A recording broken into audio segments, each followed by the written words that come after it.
Hello అండి, అందరికీ నమస్కారం. Welcome to our cinema podcast. నేను మీ రామ్. హలో ఫ్రెండ్స్, నేను మీ శృతి. ఈరోజు మనం ఒక పక్కా మాస్ ఎంటర్టైనర్ గురించి మాట్లాడుకోబోతున్నాం. అవును శృతి, పవర్ స్టార్ పవన్ కళ్యాణ్ మరియు హరీష్ శంకర్ కాంబో అంటే అంచనాలు ఏ రేంజ్లో ఉంటాయో మనకు తెలిసిందే. ఉస్తాద్ భగత్ సింగ్ వచ్చేసింది కదా. అసలు సినిమా ఎలా ఉంది? ఫ్యాన్స్ కోరుకున్న విందు దొరికిందా? ఖచ్చితంగా రామ్. గబ్బర్ సింగ్ తర్వాత వీళ్ళిద్దరూ కలిశారు అంటేనే ఆ క్రేజ్ వేరు. ఇందులో భగత్ సింగా పవన్ కళ్యాణ్ స్వాగ్, ఆయన మేనరిజమ్స్ అద్రిపోయాయట. నిజమే శృతి, ట్రైలర్లోనే ఆ విషయం అర్థమైపోయింది. మరి కథ విషయానికొస్తే ఎలా ఉంది? హరీష్ శంకర్ తన మార్కు ఎనర్జీని చూపించారా? అవును కదా, ఇది ఒక పవర్ఫుల్ పోలీస్ ఆఫీసర్ కథ. పవన్ కళ్యాణ్ బాడీ లాంగ్వేజ్కు తగ్గట్టుగా హరీష్ శంకర్ రాసిన డైలాగ్స్ థియేటర్లో విజిల్స్ వేయిస్తున్నాయి.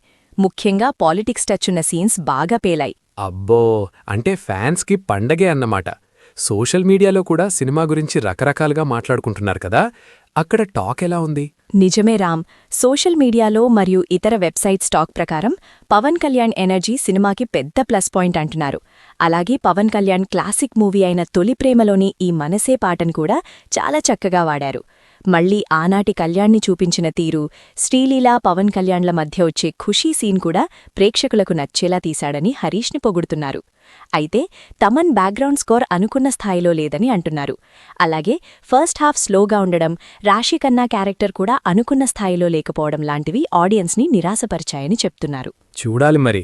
మాస్ ఆడియన్స్కి అది పెద్ద మ్యాటర్ కాకపోవచ్చు. మరి మన వెబ్సైట్ రేటింగ్ ఎంతిచ్చారు శృతి? ఈ సినిమాకి మన వెబ్సైట్ 123telugu.com 2.75 రేటింగ్ ఇచ్చారు. కమర్షియల్ ఎలిమెంట్స్ ఇష్టపడేవారికి, పవర్ స్టార్ ఫ్యాన్స్కి ఇది పక్కా ఎంటర్టైనర్. సూపర్బ్. మొత్తానికి ఉస్తాద్ ఫ్యాన్స్కి, మాస్ ఆడియన్స్కి మంచి జోష్ ఇచ్చే సినిమా. కాకపోతే జనరల్ ఆడియన్స్ని అంతగా మెప్పించలేకపోవచ్చు. అవును రామ్, సినిమా హాల్లో ఆ రచ్చ చూడాల్సిందే. మరిన్ని సినిమా అప్డేట్స్ కోసం మా వెబ్సైట్ 123telugu.comని సందర్శించండి.